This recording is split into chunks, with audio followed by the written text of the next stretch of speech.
I'm Scott with the board games Maelstrom. Today we're going to look at a game by Tasty Minstrel Games that came out about mid last year. It's called Exodus Fleet. It's a 2 to 5 player game by Gabriel Cohn and Tasty Minstrel Games. And what we're going to do is we're going to go down to the table and take a look. Alright, now we're going to take a look at Exodus Fleet down here on the table. I have this set up for a 2-player game. Well, minus the fact that we should have had another couple ships out here, but this is set up for a 2-player game. I enjoy the strategy of this game, I'll tell you that right off the bat. You all know that I like the components.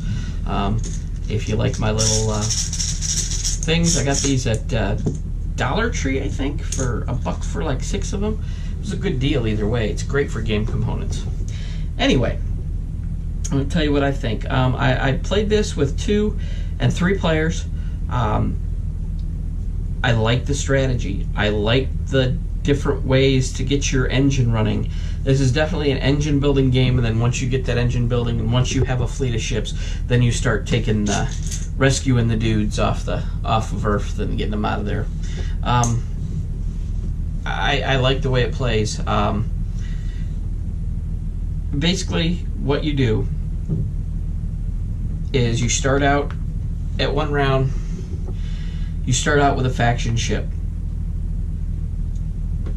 You choose between 2 things that your faction can do.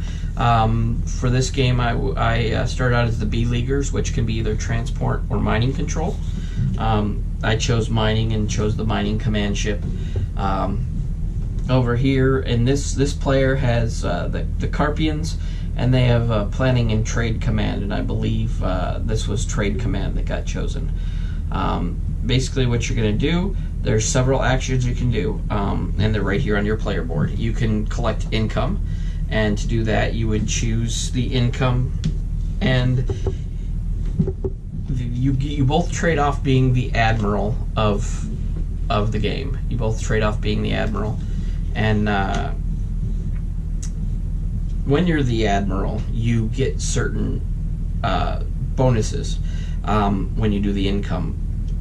As there's no bidding on this, you get to get the income that is on any of the ships that you have, and in this case I have 8 income on my mining command ship, and the haulage ship I have is -1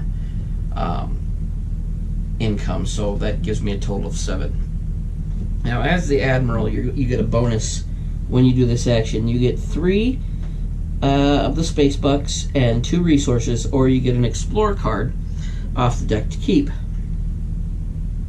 You can also go mining in this, which means you have to pay fuel, and you go down and you get to mine one of these planets based on where you are in the bidding war. In a 2-player game, the second player who bids the lowest would get to mine the bottom row here, and the player who bid the most gets to mine the second row. In order to bid, what you have to do is you can bid a minimum of 3 of these space dollars, and then the other person would get a chance to outbid you if he wanted. In the 2-player game, you each get something, and you can even choose to pass, and if you pass you get $4 and a resource of your choice, and you can even choose to pass, but in the higher player counts you can be left with no choice but to take the $4 and the resource. Another of the actions you can take is transporters, which is the basic act of the game of what you're doing is rescuing these people off of Earth. These little tribes. I don't know how many that are represented in one of the tribes, but one of the things. But you're rescuing lots of people. The next action you can take is to build a ship, and basically the way that works is after you do your bidding, and in a 2-player game you get to build a ship with 1 less resource if you win the bid, and you still get to build a ship if you don't win the bid.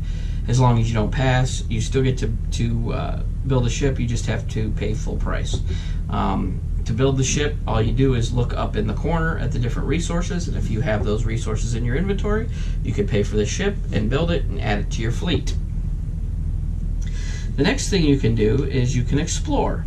And exploring, the main thing that takes it exploring is fuel. And if you have one fuel when you explore, you get to look at 2 cards and keep one of them. And basically what you do is you take it off the top of this deck, you look at which one you wanted most, and basically these are like little special powers, things that can help you out in your quest to get your engine started and in your quest to rescue people. If you have 3 fuel, you get to look at 3 and you get to keep 2 of those 3. So those are the 5 actions you can do. One little caveat of the game is if you do one action, the other person that goes next, who becomes the admiral, cannot do the same action that you just did. They have to choose a different action. You go on throughout the rounds. Every time each of you gets to be the admiral, then the round marker goes up 1. And then you would hit, if you hit the different phases on the round board, then you would do your scoring. Basically, you get victory points for rescuing people and for other things that you do throughout the game. And basically, at the end of it, the person with the most victory points wins the game. And that's pretty simple. There's all kind of different ships. The artwork on the ships are very nice. I like the way they look. They have varying things. You get more cargo space, more space for people on different ships. The neutral ships down there, they seem to cost a little bit more to build, but I think they're a little bit better. The faction ships, you start out with starting faction ships, and then once those run through, you'll get into the regular faction ships, which cost a little bit more than the starting ones, and they give you a little bit more variety on what you can do and what you get and how much space you have. So we're gonna go up top, and I'm gonna tell you what I think of this game. Hi, welcome back up.